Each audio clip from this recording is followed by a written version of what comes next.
الشيطان الرجيم. بسم الله الرحمن الرحيم. ومن أحسن قولا ممن دعا إلى الله وعمل صالحا وقال إنني من المسلمين. ولا تستوي الحسنة ولا السيئة ادفع بالتي هي أحسن فإذا الذي بينك وبينه عداوة كأنه ولي حميم. وما يلقاها إلا الذين صبروا وما يلقاها إلا ذو حظ عظيم. صدق الله العظيم. آج کی اس نشست کا آغاز مسجد حضا کے پیشمیام صاحب حافظ محمد برکت اللہ صاحب کی خوش اعلان قرات سے ہوا. یہ محفل جامع مسجد عالیہ کے کانفرنس ہال میں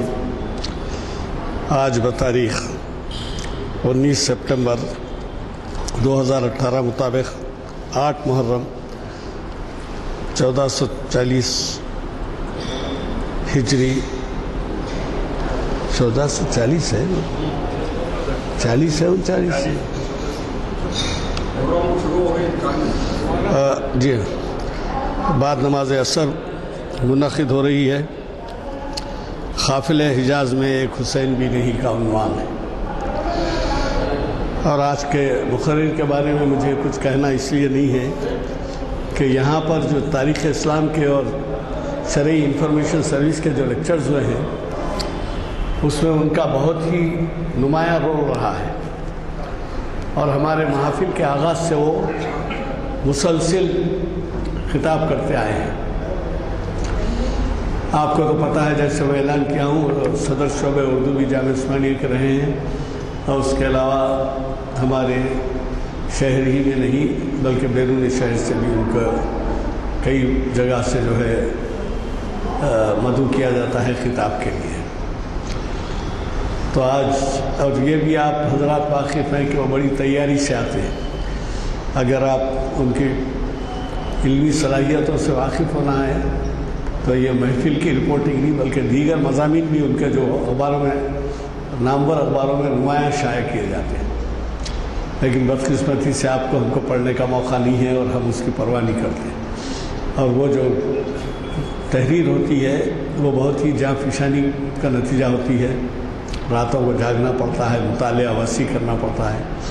بہرحال میری گزارش ہے کہ جب بھی عقیل ہاشمی صاحب کے کوئی آرٹیکل چھپیں آپ ضرور اس سے استفادہ کریے. آپ کو خود اندازہ ہوگا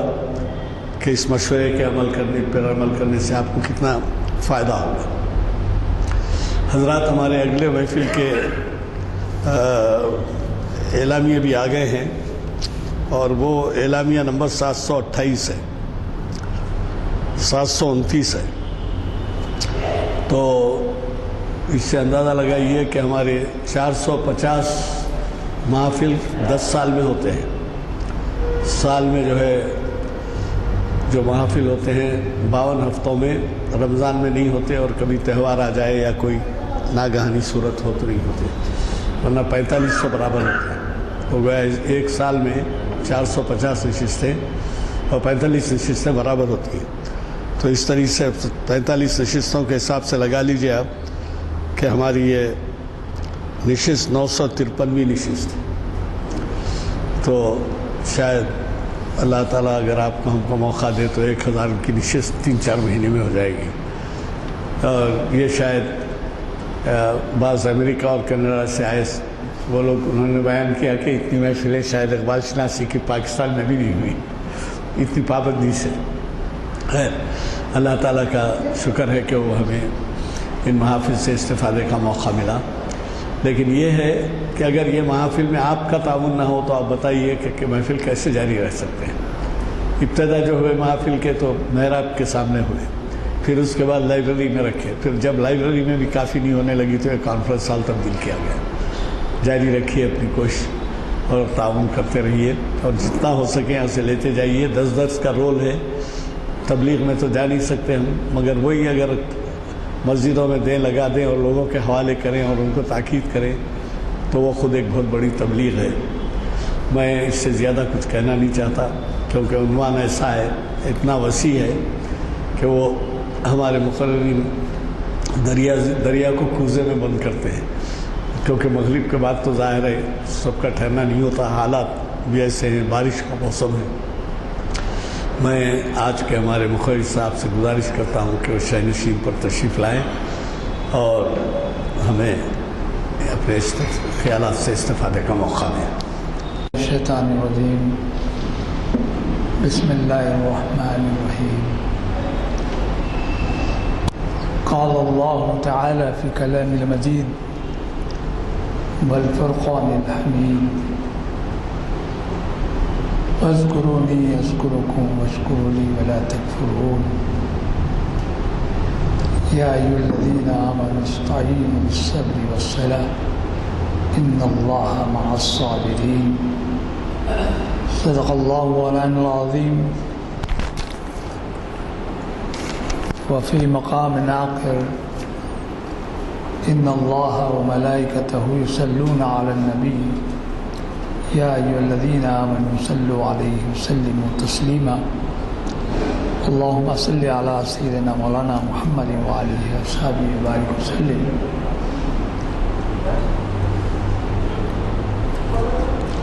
قافلہ حجاز میں ایک حسین بھی نہیں، قافلہ حجاز میں ایک حسین بھی نہیں، گرچہ ہے تابدار ابھی گیسوئے دجلہ و فرات۔ بزرگان محترم، علامہ اقبال کی یہ نشست اقبال شناسی کے عنوان سے ہم برسوں سے اس بارے میں اہتمام کرتے آئے ہیں، بالخصوص ابھی جیسا کہ محترم یزدانی صاحب نے بہت ہی صاف لہجے میں یہ بات کہی کہ ہمیں پڑھنے پڑھانے کا زیادہ موقع نہیں ملتا، لیکن کبھی کبھی ایسی محفلیں جو اجتماع کی صورت سے جمع ہو جاتے ہیں، ہم لوگ اس سے استفادہ بھی مقصود ہو تو یقیناً ہمارے ذہن کی بہت ساری گرہ، ہماری جو تشنگیاں ہیں وہ شاید کسی حد تک دور ہو سکتی ہیں۔ بالخصوص علامہ اقبال کے کلام کی تفہیم، اس کی تشریح اور اس کی وضاحتیں اور ان کے فلسفے اور ان کی ایمانیات اور دیگر کئی ایسی باتیں، قسم کی شاعری، فارسی شاعری کا تو مسئلہ بہت الگ سے ہے، لیکن اردو شاعری بھی ان کی کیسی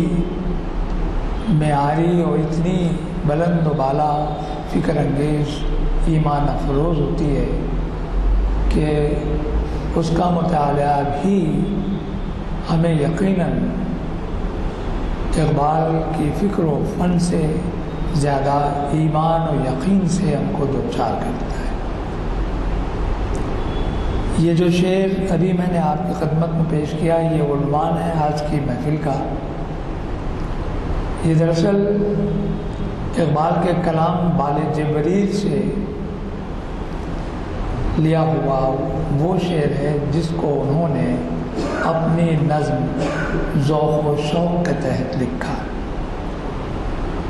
اقبال کا ایک انداز ہوتا ہے، ہر شاعر کی ایک فکر ہوتی ہے، اس کا ایک طریقہ کار ہوتا ہے، اس کا ایک ڈکشن یا اسلوب ہوتا ہے۔ وہ اپنے انداز سے اپنی فکر کو اس طرح مہمیز کرتا ہے، اس طرح اکساتا ہے اور اس طرح اپنی طور پر پیش کرتا ہے کہ جیسا کہ غالب نے کہا تھا کہ دیکھنا تقریر کی لذت کہ جو اس نے کہا، دیکھنا تقریر کی لذت کہ جو اس نے کہا، میں نے یہ جانا کہ گویا یہ بھی میرے دل میں ہے۔ جب کوئی مقرر تقریر کرتا ہے تو سامعین حضرات جب اس کی تقریر کو سنتے ہیں تو وہ اس سے محظوظ ہوتے ہیں، اس سے استفادہ کرتے ہیں، اور ان کے ساتھ ان کے ذہن میں یہ بات آ جاتی ہے کہ شاید میرے دل و دماغ میں بھی یہی بات تھی اور میں بھی یہی کہنا چاہتا تھا، لیکن یہ جو مقرر کہہ رہا ہے وہ شاید مجھ سے بہتر کہہ رہا ہے اور میرے جذبات کی عکاسی کر رہا ہے، ایک لحاظ سے یہ میرے دل کی ہی بات ہے جو اس کی زبان سے ادا ہو رہی ہے۔ اقبال کا کلام بھی اسی انداز کا، اسی فکر کا، اسی انداز کی بات کو ظاہر کرتا ہے، عکاسی کرتا ہے۔ کبھی کبھی ہمارے ذہن میں بہت ساری باتیں ہوتی ہیں، لیکن ہم اس کو ادا کرنے کے لیے صحیح الفاظ کو ڈھونڈتے رہ جاتے ہیں، لیکن لفظ ہم کو نہیں ملتے، ہم اپنے جذبات کا اظہار نہیں کر پاتے۔ اسی وجہ سے کسی شاعر نے کہا ہے کہ شاعری کیا ہے؟ دلی جذبات کا اظہار ہے۔ شاعری کیا ہے؟ دلی جذبات کا اظہار ہے، اور دل اگر بیکار ہے تو شاعری بیکار ہے۔ یعنی یہ کہا گیا کہ اگر آپ کے دل میں جو بات جاگزی ہے، آپ کے دماغ میں جو بات پک رہی ہے، اگر اس کا اظہار نہ ہو تو پھر شاعری کس بات کی ہے؟ اب بعض لوگوں نے کہا کہ شاعری گل و بلبل کی داستان ہے، عشق و عاشقی کا عنوان ہے، محبتوں کا ایک طریقہ و قرینہ ہے۔ یہ بالکل درست ہے، وہ بھی تو جذبات ہیں انسان کے، لیکن وہ اسفل جذبات ہیں، نچلے اور چھپے ہوئے جذبات، اور وہ بھی گندے جذبات جیسے کہہ سکتے ہیں، یا پھر ان میں کسی طرح کا ابتذال ہو یا کسی طرح کی وہ پاکیزگی، وہ جذبہ طہارت نہ ہو جو کہ شاعری کا صحیح معنی میں وصف۔ اگر آپ کو عشق ہے کسی سے تو وہ بھی اس کا اظہار کرنے کے لیے لفظ کی تلاش ضروری ہے، لیکن وہ عشق اگر ذاتی اور زمینی ہو اور شخصی ہو تو پھر اس کا انداز الگ ہے، اور یہی عشق جس کو ہم زمینی کہتے ہیں یا مجازی کہتے ہیں، اگر حقیقی میں بدل جائے تو اس کا کیا کہنا، اس کا کیا کہنا؟ تو معلوم ہوا کہ مجاز سے حقیقت تک پہنچنے کے لیے جن چیزوں کی ضرورت پڑتی ہے وہ لفظ ہیں، وہ جذبات ہیں، وہ احساسات ہیں، جس کی زبان شاعری ہے۔ جگر مراد آبادی کا بھی مجھے ایک شعر یاد آیا۔ انہوں نے کہا ہے کہ شعر کے پردے میں پوشیدہ ہے ساری کائنات، شعر کے پردے میں پوشیدہ ہے ساری کائنات، اور شعر سے بڑھ کر نہیں ہے کوئی تفسیر حیات۔ اگر آپ کو حیات کی تفسیر کرنا ہے، حیات کی تفصیل کرنا ہے، حیات کی وضاحت کرنا ہے، حیات کو سمجھنا ہے، حیات کو سمجھانا ہے، تو پھر شعر لکھیے، شعر پڑھیے، اور اس کے معنی و مفہوم کو وضاحتوں کے ساتھ، غور و فکر کے ساتھ اگر آپ سمجھنے کی کوشش کریں گے تو معلوم ہوگا کہ وہ ہماری زندگی کا ایک آئینہ ہے جو ہمارے سامنے رکھا گیا ہے۔ اب آئیے اپنے عنوان پر کہ قافلہ حجاز میں ایک حسین بھی نہیں، قافلہ حجاز میں ایک حسین بھی نہیں، گرچہ ہے تابدار ابھی گیسوئے دجلہ و فرات۔ دجلہ اور فرات یہ عراق کے دو دریاؤں کے نام ہیں۔ بغداد کے درمیان میں جس طرح ہمارے شہر میں موسیٰ ندی بہتی ہے، اسی طرح بغداد کے درمیانی حصے سے دجلہ بہتی ہے، اور فرات اور ذرا سا دور ہٹنے کے بعد کربلا کا جو علاقہ ہے، وہ جو مقام ہے، اس مقام کے کنارے پر فرات بہتی ہے۔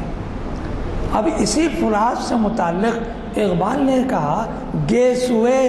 دجلہ و فرات، دریاؤں کے گیسو ہوتے ہیں،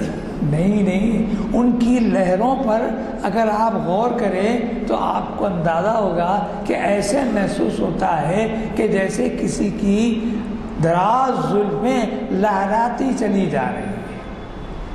ایک ہمارے پاس طریقہ ہوتا ہے شاعری کا، اس میں تشبیہ ہوتا ہے، استعارہ ہوتا ہے، کنایہ ہوتا ہے، اور طریقوں کے ساتھ ساتھ صنعتیں ہوتی ہیں۔ اس کے ذریعے سے، لفظوں کے ذریعے سے ان حقیقت کی طرف اشارہ کیا جاتا ہے، ان حقیقتوں کو بتایا جاتا ہے کہ جس سے سمجھ میں آنے والی گفتگو آپ کے ذہنوں میں ذہن نشین ہو جاتی ہے۔ قافلہ حجاز،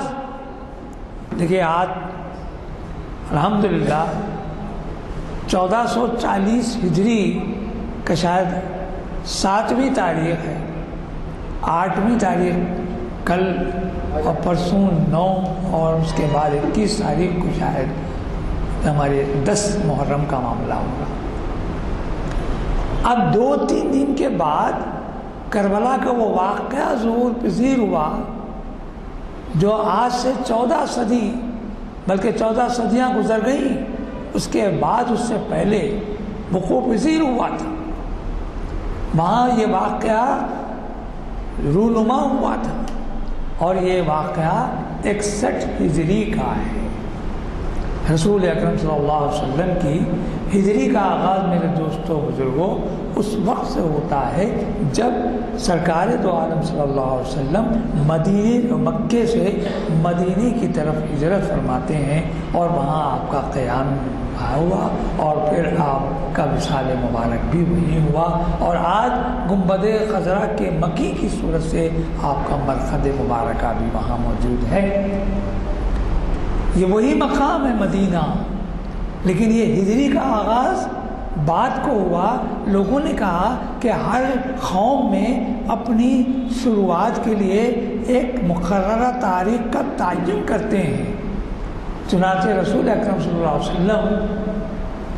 نے اس بارے میں سوچا کہ اسلام کے آغاز کے بارے میں کس طرح تعین کیا جائے، کیسے، تو بعضوں نے کچھ مشورے دیے۔ اس تفصیل میں اس لیے نہیں جاؤں گا میں کہ یہ بالکل الگ سا موضوع ہے کہ ہجری کب سے شروع ہوئی، سن عیسوی کب سے شروع ہوئی، نوشیروانی کب سے شروع ہوئی، ہرقل کا ایک الگ الگ معاملہ ہے۔ لیکن صرف اتنا عرض کر دوں کہ سرکار دو عالم صلی اللہ علیہ وسلم کہ ہجرت سے اس سال جس نے آپ نے ہجرت فرمائی، یعنی 23 سالہ دور مکہ، پوری آپ کی تبلیغ کا، اسلام کا جو 23 سالہ دور تھا، ایمانی حرارتوں کا، اسلام کی تبلیغ کا، آپ کا مدینے کی شروعات سے، جبکہ آپ کے 13 سال مکے میں گزرے اور 10 سال آپ کے مدینے میں گزرے اور 23 سال کا دور آپ کا تبلیغ اسلام کا مکمل ہوا۔ اور پھر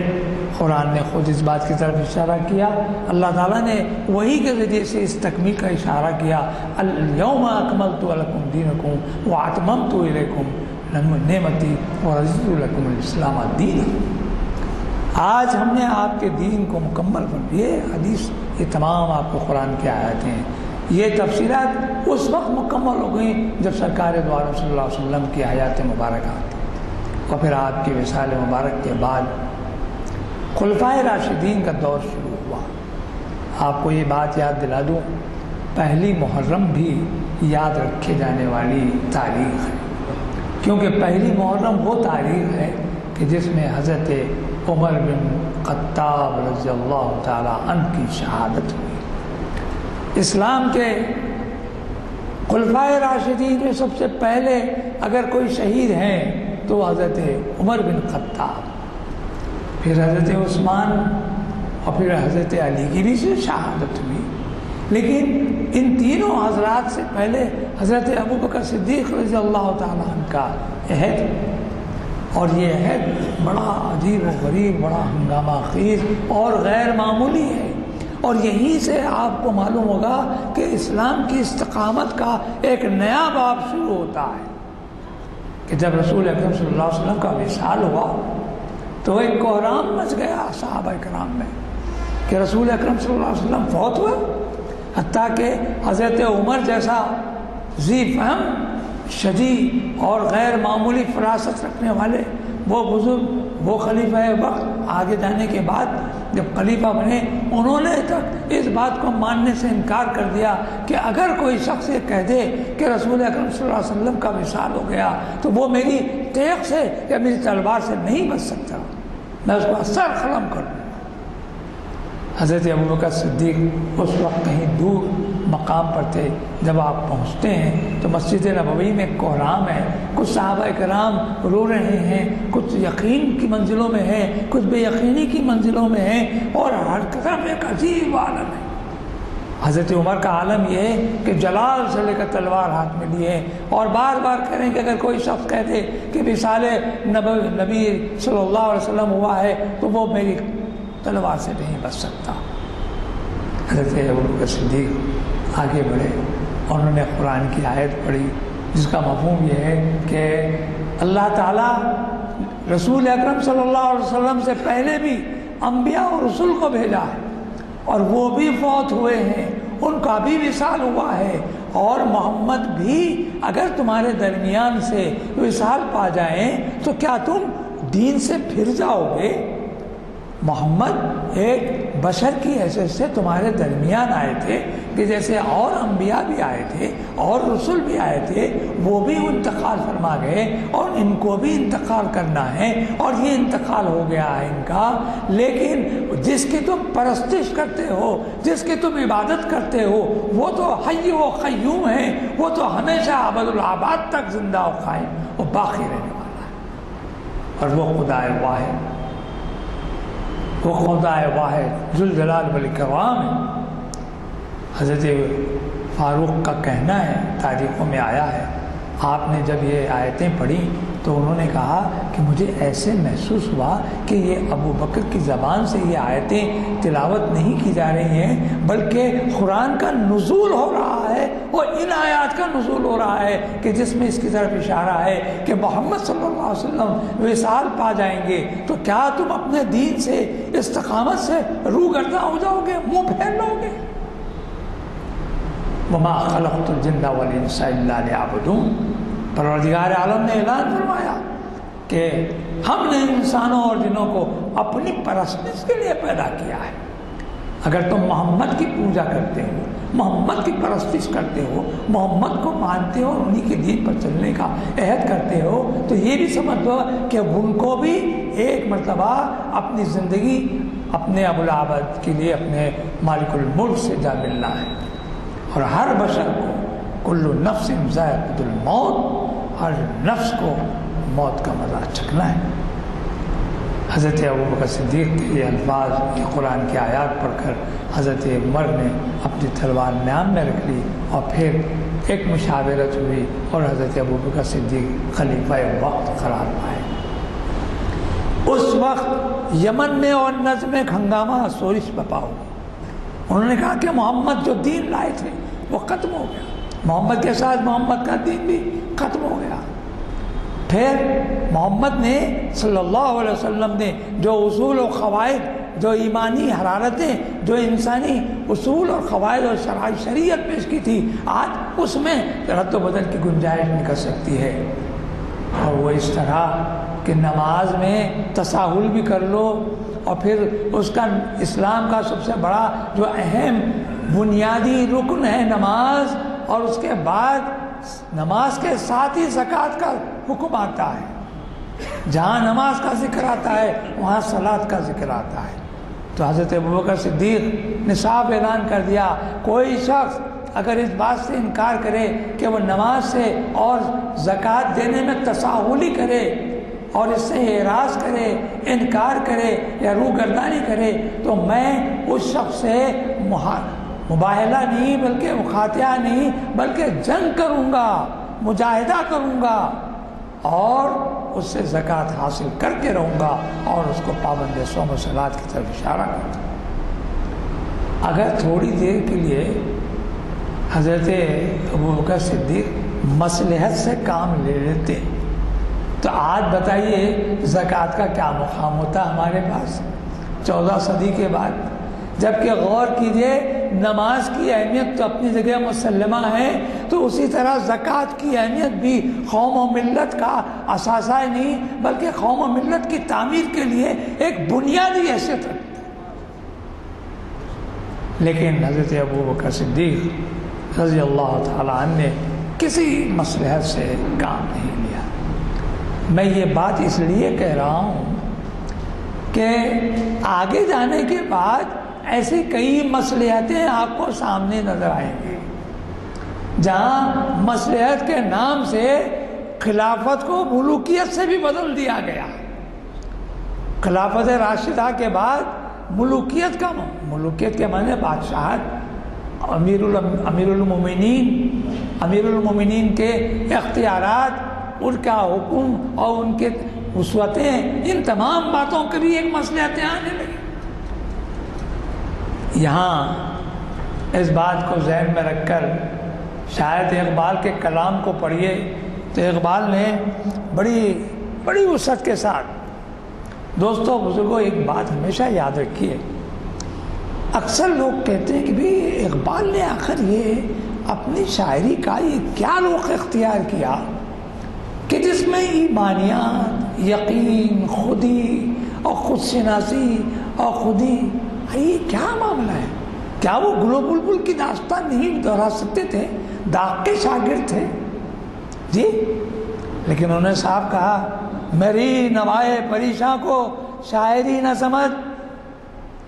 میری نوائے پریشاں کو شاعری نہ سمجھ کہ میں ہوں محرم راز درون میخانہ، میخانے کا راز جاننے والا ہوں میں۔ میخانے کے معنی وہ میخانہ نہیں جہاں شراب پلائی جاتی، وہ یقیناً وہ شراب ہے، وہ شرابن طہورہ ہے، ایمانی حرارت والی شراب ہے، جہاں آپ کے نس نس میں وہ ایمانی حرارت کو سمو دیتی ہے۔ تو پھر وہ اقبال نے اس طرف اشارہ کیا۔ ایسے کئی آپ کے اقبال کے اشعار پڑھتے جائیں آپ کہ اس میں آپ کو ایک تاریخی حقیقت ملے گی، ایک اسلامیات کا پورا باب ملے گا، رسول اکرم صلی اللہ علیہ وسلم کی سیرت ملے گی، ایمان و یقین کی جہتیں ملیں گی، اسلام کا ایک نیا رخ آپ کے سامنے آئے گا جو قدیم اسلام نہیں بلکہ روز اول سے جو اسلام اللہ تعالیٰ نے ان الدین عند اللہ الاسلام جو کہا، اس کی بنیاد پر جو شریعت محمدی صلی اللہ علیہ وسلم ہمارے لیے اللہ تعالیٰ نے تحفے کے طور پر، آپ ایک نعمت کے طور پر ہمارے لیے بھیجا ہے، اس کی پابندی ہمارے لیے ایک لازم نظر آتی ہے۔ یہاں غور کیجیے تو اقبال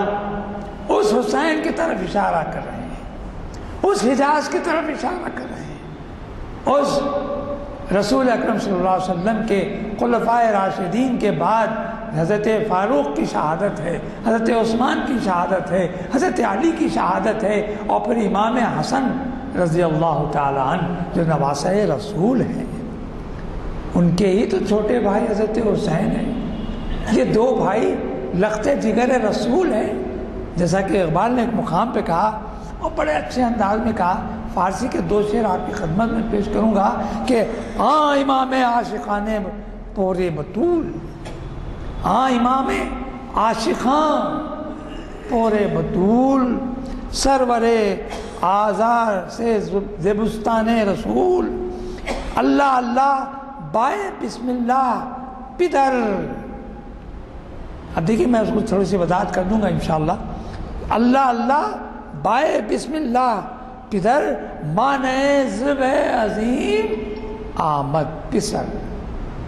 یہ پوری تاریخ کو انہوں نے 4 مصروں میں رکھ دیا۔ اقبال نے حضرت امام حسین اور شہادت امام حسین اور سانحہ کربلا سے متعلق ایک تفصیلی اپنی ایک نظم لکھی ہے، اور کوئی 40-45 شعر میں انہوں نے فارسی میں لکھے، اردو میں بھی لکھے۔ انہوں نے ہر جگہ پر ایمانیات، اسلام، محبت رسول، محبت اہل بیت، اور پھر امام حسین، امام حسن، حضرت علی، حضرت رسول اکرم صلی اللہ علیہ وسلم کی محبت کے ایسے قرینے ہمارے سامنے رکھے ہیں کہ جن سے ہمارا دل یقیناً ایسا اپنے آپ کو پھولوں کی مانند مسرتوں سے دو چار دکھتا ہے، اور اس پر ہم گامزن ہو جائیں تو وہ نورانی راستہ ہمارے لیے مغفرت کا راستہ بن جاتا ہے۔ تو یہاں امام عاشقاں پورے بطول، پور کہتے ہیں انگلی کی یہ پور کو، بطول حضرت بی بی فاطمہ الزہرا رضی اللہ تعالی عنہا کا ایک لقب تھا۔ امام عاشقاں، دیکھیے میں نے عشق کی بات کہی، عشق کیا ہے؟ یہ عشق کون سا عشق؟ عشق مجازی نہیں ہے، یہ عشق حقیقی ہے جو مجاز سے شروع ہوتا ہے، حقیقت تک پہنچ جاتا ہے۔ آپ کسی شخص سے، کسی چیز سے، کسی فرد سے، کسی جگہ سے محبت کرتے ہیں، وہ عارضی محبت ہے، رسمی محبت ہے، لیکن اس میں آپ گہرائی کے ساتھ ڈوب جائیں، اپنے آپ کو اس کے ساتھ ملوث کر لیں، اپنے آپ کو اس کے ساتھ وابستہ کر لیں، تو یہ ایک منزل ایسی بھی آ سکتی ہے کہ جب یہ عشق آپ کا وہ عشق مجازی سے ہٹ کر عشق حقیقی کی منزلوں پر گامزن نظر آنے لگتا ہے۔ یہ وہی منزل ہے، وہ امام عاشقاں ہیں۔ وہ کون سا عشق ہے؟ رسول اکرم صلی اللہ علیہ وسلم کی شریعت کا عشق ہے، اسلام کا عشق ہے، اسلام کے لانے والے رسول کا عشق ہے، اور پروردگار کا عشق ہے کہ جس نے آخری مذہب کے آخری مذہب کے لحاظ سے، آخری کتاب کی حیثیت سے ایک اسلام کا ایک دستور عالم انسانیت کے لیے پیش فرمایا ہے۔ تو پھر یہاں تفصیلات بڑی ہیں۔ وہ امام عاشقاں ہیں جن کا نام آگے چل کے حسین کہتے ہیں وہ، لیکن انہوں نے کہا کہ سرو آزاد ز بستان رسول، وہ ایک ایسے پھول ہیں، بستان کہتے ہیں گلستان کو یا باغیچے کو، وہ رسول اکرم صلی اللہ علیہ وسلم کے باغیچے کے ایک بہت ہی غیر معمولی، ایک خوشبودار، ایک بہترین، کیا کہیے کہ ایک ایسا پھول کہ جس کی جاذبیت اور جس کی دلکشی اور جس کی سمجھے کی محبت سے ہر دل کھنچ کر اس کی طرف چلا جاتا ہے۔ اور پھر تیسرے مسئلے کی بات ایک ایسی تاریخی حقیقت کی طرف انہوں نے اشارہ کیا کہ جس سے کوئی انکار نہیں کر سکتا۔ انہوں نے کہا کہ اللہ اللہ بائے بسم اللہ پدر، دیکھیے بائے بسم اللہ، بسم اللہ الرحمن الرحیم، یہ دراصل کیا لفظ ہے معلوم آپ کو؟ اسم اللہ الرحمن الرحیم۔ شروع کرتا ہوں نہیں، اسم اللہ الرحمن الرحیم، اللہ کا نام، اسم کہتے ہیں نام کو، تصویر کو یا جگہ کو، حرکت کو، رحیم اور رحمان، یہ بے کیا ہے؟ بے کے معنی آغاز، بے کے معنی شروع۔ کسی بھی ترجمے میں پڑھ لیجئے آپ، دراصل وہ پورا جو جملہ ہے وہ بائے بسم اللہ تو یہی ہے کہ بے سے شروع کرو، کس کا؟ اللہ کے نام سے شروع کرتا ہوں۔ بائے بسم اللہ پدر کے معنی بسم اللہ الرحمن الرحیم، رسالت رسول اکرم صلی اللہ علیہ وسلم کے بعد اگر ولایت کی شروعات ہوتی ہے تو وہ حضرت علی کرم اللہ وجہ سے شروع ہوتی ہے، اور پھر حضرت علی کرم اللہ وجہ کی شخصیت اور آپ کے بارے میں کہا کہ انا مدینۃ العلم وعلی بابھا، میں رسول اکرم صلی اللہ علیہ وسلم کا ارشاد مبارکہ ہے کہ میں علم کا شہر ہوں اور علی اس کا دروازہ ہے، اور دروازے سے ہی تو شہر میں داخل ہوتے ہیں، پھر علم کا شہر ہے تو رسول اکرم، اور باب ہے تو وہ حضرت علی ہیں۔ اقبال نے اس باب کی طرف اشارہ کیا، اللہ اللہ بائے بسم اللہ پدر، یہ بائے بسم اللہ کا جو بے ہے وہ باپ ہے، یہ والد ہے، وہ بوتراب ہے، وہ رسول اکرم صلی اللہ علیہ وسلم کے بھائی ہیں، وہ آپ کے داماد ہیں، آپ کے عزیز و قریب اور چہیتی صاحبزادی کے شوہر ہیں، حسنین کریمین کے والد ہیں۔ تو کہا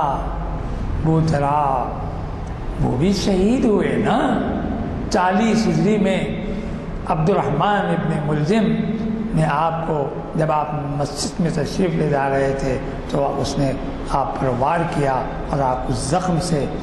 2-3 دن تک فریش رہے، اور پھر اسی زخم سے آپ کی شہادت بھی ہوئی، وہ بھی شہید ہوئے۔ تو بائے بسم اللہ پدر، تو کہا اس کے بعد کہا جا رہا ہے کہ معنی ذبح عظیم آمد پسر، پسر کے معنی بیٹا، پدر معنی باپ، باپ اگر بائے بسم اللہ ہے، شروعات ہے، تو آمد ذبح عظیم، وہ جو ذبح کیا گیا، جب ہم بکرے کو ذبح کرتے ہیں نا میرے دوستوں بزرگوں بھائیوں، تو کبھی کبھی آپ ذرا سا غور کر لیجئے کہ جب اس بکرے کے حلق پر آپ کی چھری چلتی ہے اور کہا جاتا ہے کہ بسم اللہ اللہ اکبر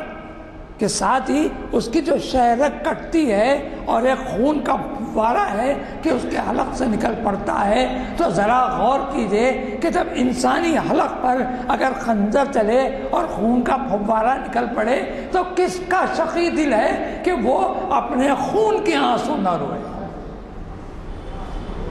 تو یہاں حضرت علی کی شہادت، حضرت عثمان کی شہادت، حضرت عمر کی شہادت، یہ ایسی شہادتیں ہیں کہ اسلام میں ایسی شہادتیں شاید انسانی انقلاب، تاریخ انقلاب کے لیے ایک عظیم سانحہ ہے۔ اب پھر 61 ہجری میں جب یہی امام حسین ہیں مصلحت سے دور ایمانی حرارت، حریت، صداقت اور جرأت اظہار کا ایک پیکر بن کر آپ کے سامنے کھڑا ہو۔ معلوم ہے آپ کو حق و صداقت کا اگر کوئی نام دیا جا سکتا ہے تو وہ حسین ہے، صداقت ایمانی کا کوئی عنوان دیا جا سکتا ہے تو وہ حسین ہے۔ جی غم و اندوہ کی کیفیات سے اپنے نونہالوں کو اپنے سامنے شہید ہوتا ہوا کوئی دیکھتا ہے تو وہ حسین ہے۔ حضرت حسین کی کیفیت کا عالم یہ ہے، آپ غور کریں کیا کوئی باپ اپنے بیٹے کو ذبح ہوتا ہوا دیکھ سکتا ہے؟ لیکن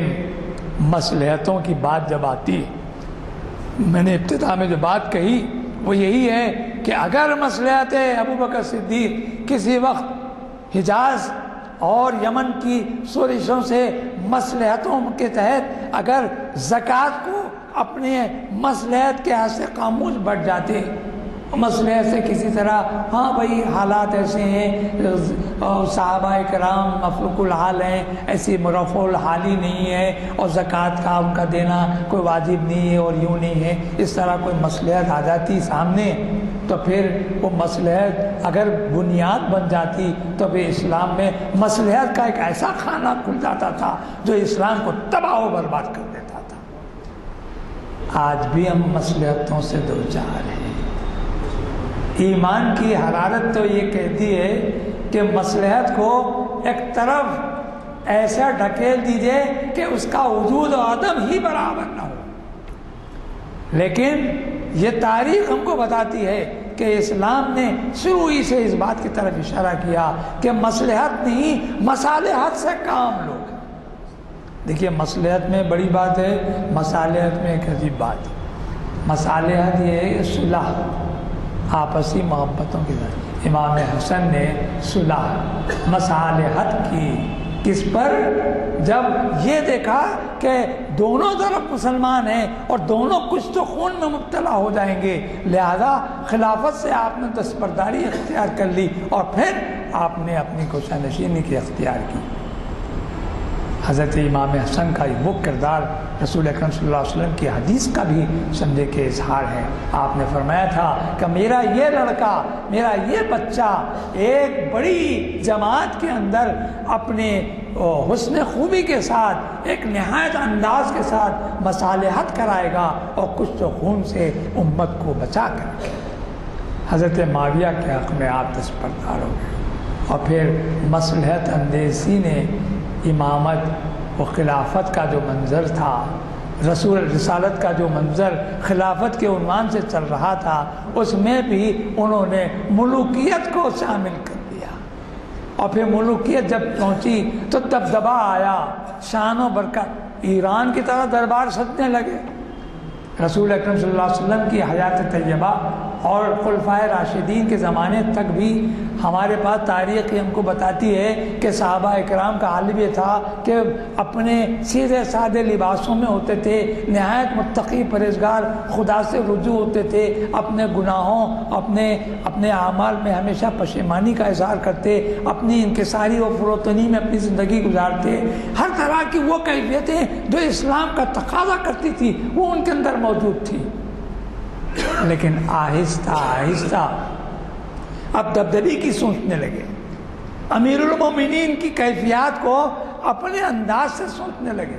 اور پھر یہ وقت آیا کہ مصلحت نے یہ رخ اختیار کیا کہ ایماناً اور اسلام کے انداز کو سامنے رکھتے ہوئے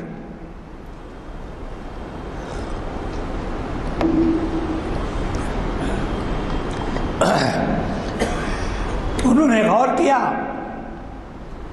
کہ اب ہم کو بھی ایرانی اور روم اور دیگر جو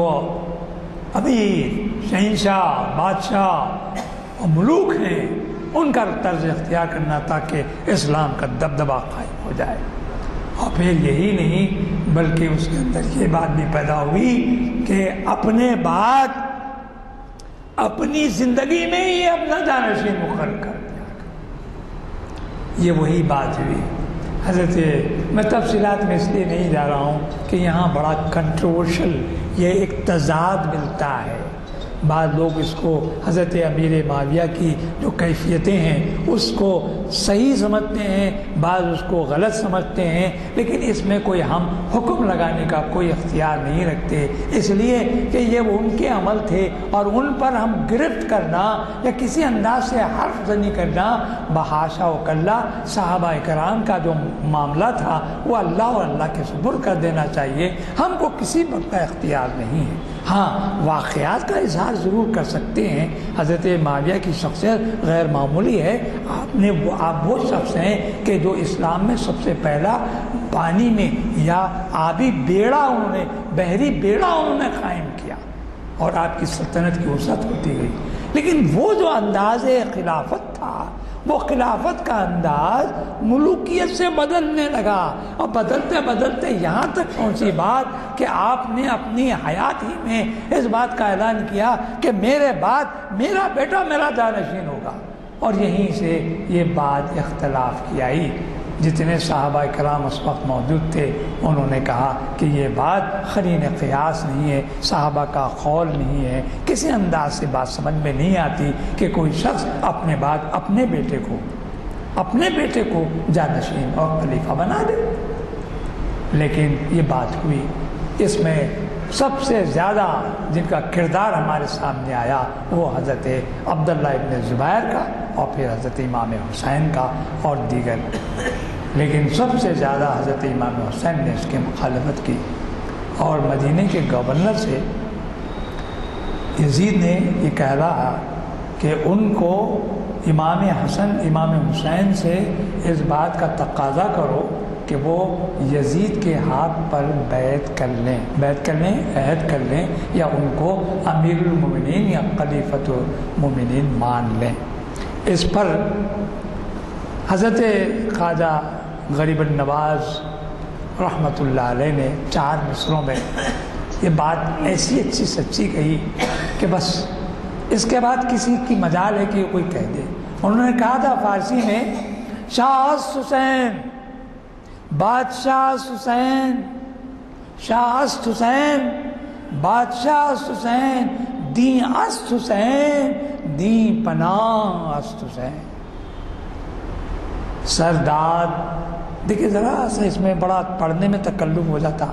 سرداد نداد دست در دست یزید، سر دینا آپ نے قبول کر لیا لیکن ہاتھ یزید کے ہاتھ میں دینا منظور نہیں کیا۔ سرداد نداد یعنی سر دیا لیکن ہاتھ نداد، کیا در دست یزید، ہاتھ یزید کے ہاتھ میں نہیں بیعت کرنا، بیعت کیا ہے؟ عہد کرنا ہے، اپنے طور پر یہ ماننا ہے کہ میں آپ کے حکم کا پابند ہوں، میں آپ کو اپنا خلیفہ مانتا ہوں۔ حضرت حسین نے کہا کہ یزید کسی بھی قسم سے اس منزل کا، اس منصب کا اہل نہیں ہے، کیونکہ اس کے طور طریقے، اس کی زندگی کا انداز، اس کی زندگی کا جو طور طریقہ تھا وہ سب کا سب اکثر اسلام کے خلاف اور اس کے خلاف مخالف تھا، اور خود اس کی جانشینی خود غلط ایک طرح سے۔ جانشین کیسے ہوا؟ تو اس کے بعد چوتھے مصرعے میں حضرت غریب النواز فرماتے ہیں حقا کے بنا لا الہ استدین۔ بنا کہتے ہیں بنیاد کو،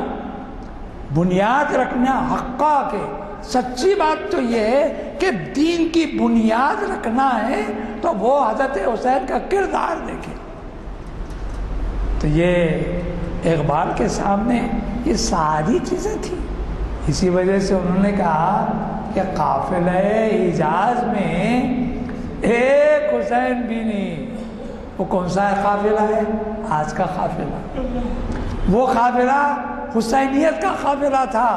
وہ اپنے 72 نفوس کے ساتھ چلے تھے، جس میں 23 اہل بیت کے لوگ موجود تھے، اور تمام ان کے اہل و عیال کو سامنے خدمت گزار کرنے والے یہ 72 نفوس ایسے تھے۔ ایک بات اور بتاؤں، اقبال نے ایک مقام پہ بڑے مزے کی بات کہی کہ انہوں نے وہ شعر میں آپ کو سامنے، انہوں نے کہا کہ حق کی اس بات کے لیے جو اسلام کے سربلندی کے لیے جو مجاہدین کھڑے رہے ان کے بارے میں اگر غور کریں تو وہ حق ہیں، بقیہ سب دشمن ہیں۔ تو وہ میں شاید ادھر کہیں لکھا ہوں، وہ ہاں، دشمنان چوں ریگے سیرا لا تعد۔ اسلام کے دشمن ریگستان کی ریت کی طرح، ریت کے ذروں کی طرح دشمن۔ ریگ یعنی ریت، ہمارے پاس ریگ کہتے ہیں فارسی میں ریت کو، جو ریت کے ذرے ہوتے ہیں، ذرہ ذرہ۔ ریگستان کے جتنے ذرات ہیں وہ تمام عالم اسلام کے دشمن ہیں، لا تعد۔ ان کی تعداد کیا ریگستان کی ریت کو گن سکتے ہیں؟ لیکن اس کے ساتھ انہوں نے بڑے مزے سے کہا کہ دوستان او، یعنی امام حسین یا حق کے پرستار یا مجاہدین یا ایمان والے، وہ کون ہیں؟ وہ امام حسین کے مجاہدین 72، ان کے بارے میں کہا دوستان او بیزداں ہم عدد، یعنی حضرت امام حسین کے جو 72 نفوس تھے ان کی تعداد 72 تھی، اور یزداں کا جو لفظ ہے تاریخی اعتبار سے 72 اس کے عدد نکلتے ہیں، جبکہ لاتعداد دشمنان اسلام ہیں، اور 72 نفوس یزداں پرست ہیں، یعنی حق پرست ہیں، اور یہی یزداں ہیں اور یہی حق پرست ہیں، ہم عدد۔ اقبال کی فکر دیکھیے کیسے۔ اسی وجہ سے اقبال نے کہا موسیٰ و فرعون و شبیر و یزید، موسیٰ و فرعون و شبیر و یزید عید و قوت از حیات شد یہ از حیات شد پدید، یعنی اگر قوت اسلام اور حیات اسلام کے بارے میں غور کریں تو پتہ لگے گا کہ فرعون کے لیے موسیٰ، یزید کے لیے شبیر، اور یہی دو قوتیں ایسی ہیں جو ہر زمانے میں اپنا ایک مزاج رکھتی ہیں، اپنا ایک وقار رکھتی ہیں، اپنا ایک ایمانی پیکر رکھتی ہیں، اور اسی کا نام حسینیت ہے۔ آج ہمارے پاس اطراف اپنا غور کر کے دیکھ لیجئے، قافلہ حجاز موجود ہے لیکن حسین ہے۔ یہ آج کے کانٹیکسٹ میں، آج اقبال نے 70-80 سال پہلے یہ بات کہہ دی کہ اس زمانے میں جو ہمارے اطراف ریشہ دوانیاں ہیں کہ اس میں یہ کہا جا رہا ہے کہ آج قافلے موجود ہیں اس حجاز جانے والے آنے والے، لیکن آج ہمارے پاس ان قافلہ حجاز میں ایک حسین تو بتا دیجئے جو اپنی آن کے لیے نہیں، اپنی جان کے لیے نہیں، بلکہ اسلام کے لیے ایثار و قربانی کا ایک غیر معمولی مظاہرہ کیا، اپنے 72 نونہالوں کو اپنے شہید کر دیا اور خود بھی شہید ہوئے۔ حتیٰ کہ آپ کو معلوم ہے کہ حضرت امام حسین کی شہادت کے بارے میں کہا گیا کہ سبق پھر پڑھ شہادت کا، صداقت کا، عدالت کا، اور لیا جائے گا تجھ سے کام دنیا کی امامت کا۔ یہ امام بننا آسان کام ہے، امام بننا آسان کام نہیں۔ اقبال پڑھیے تو پھر اقبال ملتا ہے۔ اقبال کہتے ہیں کہ کیا ہے، یہ کیا جانیں گے فقط 2 رکعت کے امام، انہوں نے کہا قوم کیا ہے اور قوموں کی امامت کیا ہے۔ یہ قوموں کی امامت ایک عام بات نہیں ہے۔ اور پھر اقبال نے ہر جگہ، ہر مقام پر، ہر مسلمانوں کو خاص طور پر یہ جگانے کی کوشش کی کہ آج بھی ہو جو ابراہیم سا امام پیدا، آگ کر سکتی ہے انداز گلستاں پیدا۔ اور پھر انہوں نے کہا، ظفر علی خان کا شعر تو ہمارے ذہن پہ ہے ہی کہ قتل حسین اصل میں مرگ یزید ہے، قتل حسین اصل میں مرگ یزید ہے، اسلام زندہ ہوتا ہے ہر کربلا کے بعد۔ یہ ہر کربلا کیا ہے؟ تو معلوم ہوا کہ ایمان والوں کے لیے ہر لمحہ ایک کربلا ہی زندگی گزارنے والا منظر ہے۔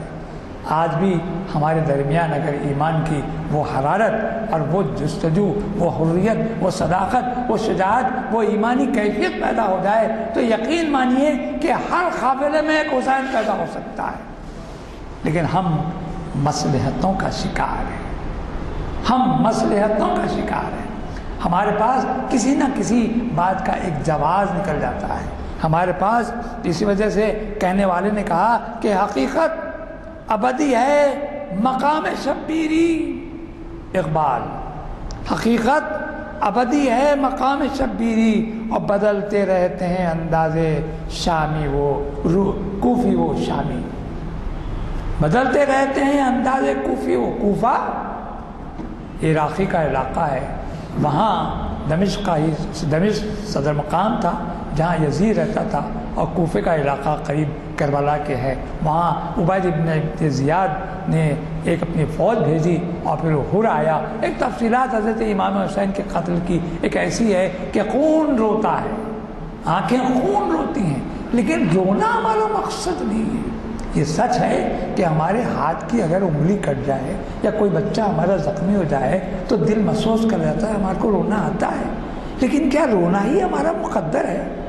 نہیں۔ امام حسین کا پیام تو یہ ہے کہ حریت پیدا کرو، ایمانی جوش اور صداقت پیدا کرو، ایمان کے ساتھ زندگی گزارنے کا وصف پیدا کرو، رسول اکرم صلی اللہ علیہ وسلم کی سنت پر عمل کرو، آپ کے لائے ہوئے دین کی آپ پابندی کے ساتھ پیروی کیوں کہ لقد کان لکم فی رسول اللہ اسوۃ حسنہ کہا گیا۔ اور پھر سب سے بڑی بات کہ قرآن میں جیسے کہ ابتدائی میں نے پڑھا کہ وَاذْكُرُونِي أَذْكُرُكُمْ وَاشْكُرُوا لِي وَلَا تَكْفُرُونَ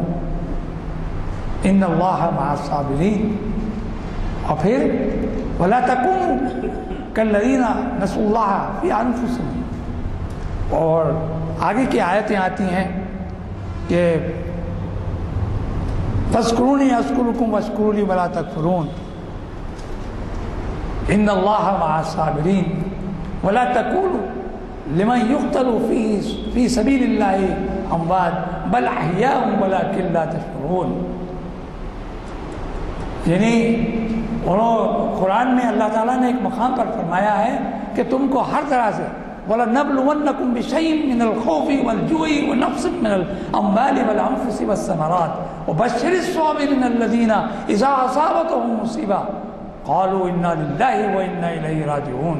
أُولَٰئِكَ عَلَيْهِمْ صَلَوَاتٌ مِّن رَّبِّهِمْ وَرَحْمَةٌ وَأُولَٰئِكَ هُمُ الْمُهْتَدُونَ۔ پروردگار نے قرآن میں صاف لفظوں میں کہا کہ اللہ تعالیٰ تم کو ہر طرح سے آزمائیں گے، تم کو اپنے خوف سے، تم کو اپنے مال سے، تمہاری اپنی اولاد سے، ہر طرح سے تم کو آزمایا جائے گا۔ اور اگر تم ثابت قدم رہے تو پھر مومنین کا شعار یہ ہے، مومن کا طریقہ یہ ہے، مومن کی جذبہ ایمانی یہ ہے کہ وہ ان تمام مراحل سے گزرنے کے بعد، آزمائشوں کے گزرنے کے بعد اس کی زبان سے یہی نکلتا ہے قالوا انا للہ و انا الیہ راجعون، کہہ دیتے ہیں کہ یہ اللہ کی طرف سے آیا تھا اور اللہ ہی کی طرف سے جانے والا ہے۔ اور پھر اولئک هم المہتدون، اور انہوں نے کہا کہ یہ ہدایت پانے والوں کے لیے ایک ذریعہ ہے۔ تو بات یہ ہے قافلہ حجاز میں ایک حسین بھی نہیں، اور یہ ہے کہ گرچہ ہے تابدار گیسوئے دجلہ و فرات، یعنی گیسوئے دجلہ ابھی بھی تیار ہے، ابھی تو چمک ہے، لیکن قافلہ حسین میں ایک حجاز بھی نہیں۔ اور پھر اسلام کے بعد میں یہ کہا کہ یزیدی تمکنت باقی نہ ہے جاہو حشم باقی، یزیدی تمکنت باقی ہے نہ ہے جاہو حشم باقی، مگر اب تک دلوں میں رہ گئی راہ ستم باقی ہے۔ اور پھر ایک مقام پر کہنے والے نے کہہ دیا کہ چشم اقوام یہ نظارہ اب تک دیکھے، رفانہ رفت شان رفانہ اللہ کا ذکرک دیکھے۔ میرے دوستوں بزرگوں، اصل کیا ہوتا ہے کہ اقبال شناسی کے سلسلے میں یہ جو ہمارے پاس عنوان آتے ہیں وہ بڑے وسیع میدان کے اندر آتے ہیں۔ تھوڑے سے وقفے میں کوشش کرتا ہوں اس بات کی کہ یہاں سے وہاں سے آپ کی بات اپنے عنوان سے میں متعلق کر کے بات کہہ دوں، لیکن کبھی کبھی ادھر ادھر ہو جاتا ہوں۔ تو میں بہت معذرت چاہتا ہوں کہ اقبال نے جس انداز سے اس بات کو سمجھانے کی کوشش کی تھی، وہ اس انداز سے سمجھانے کی شاید میں نے کوشش پوری طرح نہیں کی ہے، لیکن یہ بات ضرور میں عرض کروں گا کہ اقبال نے کہا ہے کہ آئین نو سے ڈرنا، طرز کہن پیارنا، اور منزل یہی کٹھن ہے قوموں کی زندگی میں۔ وصلی اللہ تعالیٰ علیہ خیر صلی اللہ علیہ وسلم کے بعد حضرت علی کو نہیں، ایسا نہیں ہے۔ اصل جو ہے ہمارے پاس آپ کو نئے جو اعلامیے ہیں 728 نمبر کا وہ اعلامیہ فراہم کیا گیا ہے، ایک سے زائد لیتے جائیے اور اپنے حلقوں میں اس کو تقسیم کیجیے۔ حضرات، جمعہ کے دن حافظ محمد رشاد الدین صاحب کا خطبہ جمعہ کا خطبہ ہے، اور پھر ڈاکٹر لقاء الحق کانفرنس ہال میں تاریخ اسلام کی 839ویں نشست مخاطب کریں گے، قرآن کا تصور تاریخ۔ اور پھر آج کل سپریم کورٹ میں بہت اہم مسئلہ چل رہا ہے ہم جنسی سے متعلق، اور شریعت کی روشنی میں آپ کا ہمارا واقف ہونا بہت ضروری ہے۔ ویسے تو سبھی جانتے ہیں کہ اسلام نے ایسی حرکت کو کس قدر شرمناک اور ناجائز قرار دیا ہے، لیکن پھر بھی سپریم کورٹ نے کچھ مہر لگا دی ہے کہ اس پہ کچھ پابندی نہیں عائد کی جا سکتی ہم جنسی شریعت کی روشنی میں۔ اور اس کو مخاطب کر رہے ہیں آپ کے جانے پر غیر مقرر ڈاکٹر محمد متین الدین قادری صاحب۔ یہ شریعت انفارمیشن کی 732ویں نشست ہے۔ اس کے بعد اقبال کی فکر عصر حاضر میں، یہ اتنا اہم عنوان ہے کہ آپ کو خود اندازہ ہوگا جب آپ شرکت کریں گے۔ اور یہ بھی جو ہے ایسے بہترین اقبالیات کے ماہر پروفیسر مجید بیدار صاحب جو ہمیشہ تیاری سے آتے ہیں، وہ محفل اقبال شناسی کی 954ویں نشست کو بعض نماز عصر چہارشنبے کے دن مخاطب کر رہے ہیں۔ میں دعا کا طالب ہوں۔ ربنا آتنا فی الدنیا حسنۃ وفی الآخرۃ حسنۃ وقنا عذاب النار ربنا ظلمنا انفسنا وان لم تغفر لنا وترحمنا لنكونن من الخاسرين رب اجعلني مقيم الصلاة ومن ذريتي ربنا وتقبل دعاء رب اغفر لي ولوالدي وللمؤمنين يوم يقوم الحساب وصلى الله تعالى على محمد وآله وصحبه أجمعين برحمتك يا أرحم الراحمين۔